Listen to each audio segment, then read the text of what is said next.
Bonjour à tous et bienvenue dans Cult and Click. Je suis là pour vous faire une nouvelle vidéo. On est là pour parler de One Punch Man saison 2. Eh bien oui, c'est parti. On va parler de Saitama Sensei, l'homme le plus puissant de l'univers, de tous les films, de tous les mangas. Il n'y a pas grand monde qui est plus costaud que lui, à savoir qu'en un coup de poing, il fait disparaître tout le monde. Alors, première partie de vidéo, je vais vous parler un peu de la série sans spoiler. Deuxième partie de la série, de la vidéo, je vais vous en parler en spoilant un petit peu et en évoquant tout ce ramdam qu'il y a sur la baisse du niveau de qualité de la série et des séries japonaises. Mais bon, ça, on en parle dans quelques instants. Alors, déjà, j'adore l'univers de One Punch Man. J'avais vraiment kiffé la première saison. J'avais trouvé que c'était un vent de fraîcheur d'avoir. Alors déjà, le pitch de dire c'est le héros le plus fort du monde. En un coup de poing, il tue tout le monde. Pour tous les gens qui sont habitués à tous ces animes, tous ces mangas, qui sont juste dans ces Naruto, ces Dragon Ball Z, où il s'entraîne, etc. Là, en fait, on arrive après, c'est-à-dire on arrive au moment où il a la puissance de Dieu, et du coup, c'est vrai que par rapport à la construction de ce qu'on attend des animes, à savoir un entraînement, il en prend plein la gueule, mais non, t'inquiète, il a vraiment envie, et à chaque fois, il gagne vraiment un Genki Dama, il va y passer, mais non, ça passe. C'est vraiment inhabituel d'avoir ça dans un shonen.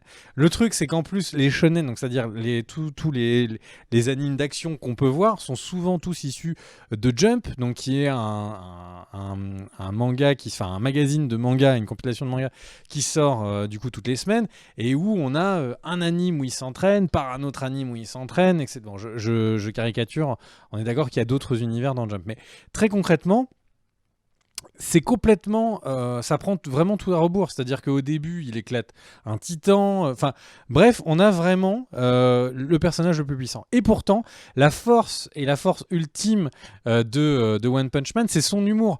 C'est vrai que One Punch Man est extrêmement drôle. Donc, il y a eu tellement de temps entre la saison 1 et la saison 2 que je me suis rematé toute la saison 1 juste avant la saison 2 pour la préparer. Et putain, mais c'est un tel plaisir. Et on se marre, il y a plein de petites blagues ou de petits clins d'œil que je voyais pas, ou le fait qu'ils sont tous extrêmement sérieux, mais on a quelque chose dans le fond qui est là pour nous faire marrer. Vraiment, One Punch Man est une série que de mon point de vue, qui est avant tout une série comique et qui est également une série parfois d'action. Et quand elle est d'action, elle envoyait vraiment du lourd dans une animation qui pouvait aller vraiment très fort. Il y a qu'à souvenir de l'arrivée des extraterrestres et du combat avec l'espèce de roi pirate extraterrestre et Saitama sur la fin de la saison 1. Franchement, ça envoie un lourd qui est intersidéral, quoi. Et du coup, cette saison 2, je l'attendais de pied ferme. Alors, vous me dites une introduction. Là, on est à près de 47 minutes sur la vidéo. C'est sacrément long comme introduction, mais parce que j'ai envie de vous déclamer mon amour pour la série. Maintenant, le truc, c'est que cette saison 2 apparaît. Alors, nouveau studio. Il y a vraiment eu un très long temps entre la saison 1 et la saison 2. Et du coup, est-ce que la flamme s'est un peu tarie? Un nouveau personnage apparaît.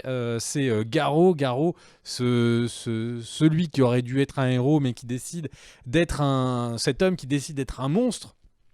Eh bien, Garo apparaît et j'ai envie de dire qu'en fait, il y a toujours cette mécanique dans cette série de monter et de réussir à monter, de dire ah mais en fait, ça y est, ce personnage, ce méchant, ce truc sera enfin celui qui réussira à mettre Saitama à terre ou en difficulté, et à chaque fois on se rend compte que c'est jamais ça le vrai propos, et ça c'est vraiment réussi, c'est toujours intéressant.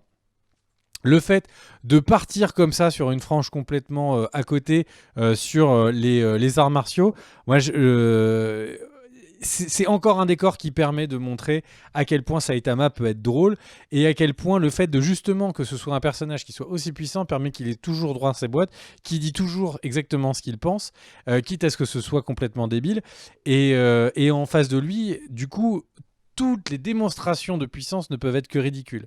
Bref, tout ça pour dire que c'est une très bonne saison, mais qu'il y a des mais. Il y a des mais. Alors pour moi, le premier gros mais, c'est tout simplement, et c'est surtout sur la deuxième partie de saison, en fait, il y a la série part trop en action. Alors c'est pas mal qu'il y ait de l'action, etc.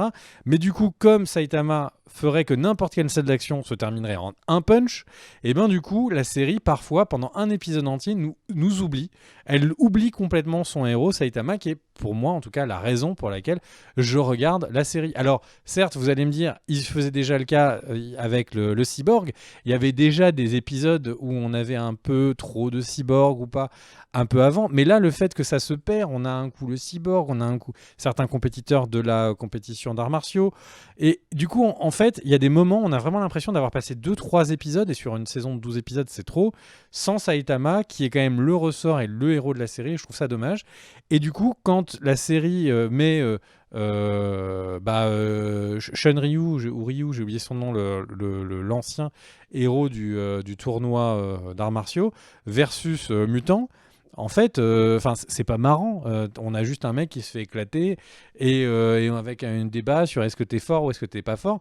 Et du coup, je trouve que la série, elle perd un peu son âme sur ces épisodes-là et en essayant d'être trop shonen, en essayant d'être trop dans une scène de combat réussie ou pas.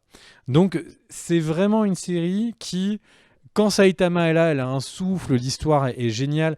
Et par exemple, les reveals, comme le reveal de King, c'est excellent. Enfin, vraiment, j'étais sur le cul et je trouve que le rapport entre Saitama et King est exceptionnel. Leur dynamique quand ils jouent aux jeux vidéo ou quand ils se donnent des conseils, moi, je les trouve vraiment très réussis.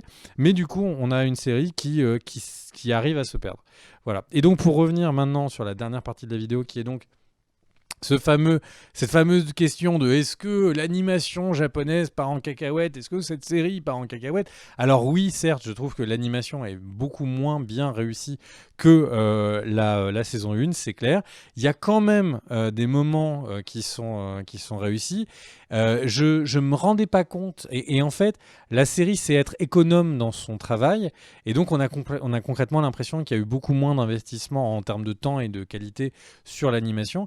Je regardais, c'est Dan Machi qui est sur Wakanim d'ailleurs, il n'y a pas longtemps, et c'est vrai que l'animation de certains moments d'action, notamment les combats contre le Minotaur, l'animation elle est tellement plus fluide que ce qu'on voit sur du coup le One Punch Man, que c'est vrai que c'est un peu décevant. Mais c'est pas pour ça que je trouve que la série est mal animée, au contraire, il y a vraiment des moments réussis, notamment avec Garo. Et du coup, je pense qu'il faudrait pas lui faire un procès mal intentionné.